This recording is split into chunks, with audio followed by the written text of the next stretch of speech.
Hi guys, welcome back again to my channel, Island is 89. So guys, for today's video is voice over tayo. Nagpapaalam na nga ako nito sa aming kotse na Toyota Corolla Big Body dahil binebenta na namin siya, and then mayroon na kasing bago yung asawa ko na car. Kaya nagpaalam na ako dito.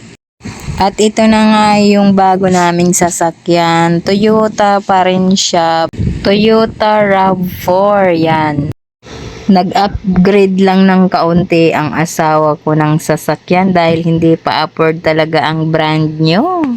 Kaya maaga pa lang, pumunta na kami sa car wash para ipa-car wash nga para ma-vacuum na rin yung loob. Pero ang gusto talaga ng asawa kong bilhin is adventure, kaso ang mamahal tapos sobrang luma na, daming palitin na kailangan maraming baguhin kaya malaki ang magagastos. Bote na lang talaga at tumawag yung kakilala niya na may binibintang ganito at saktong-sakto yung price sa budget, kaya ayan, nabili niya ng agad-agad. Pero ako, alam nyo ba kung anong gusto ko ipalit doon sa kotse namin? Tricycle! Yun, ang hinihiling ko sa kanya. Palitan mo na yung kotse natin ng tricycle. Tricycle ang gusto ko para laging nagagamit. Yung kotse niya kasi mahal na mahal niya yun. Bihira lang namin magamit yun. Ang pinambili nga pala ng sasakyan is pambili talaga dapat namin yan ng lote.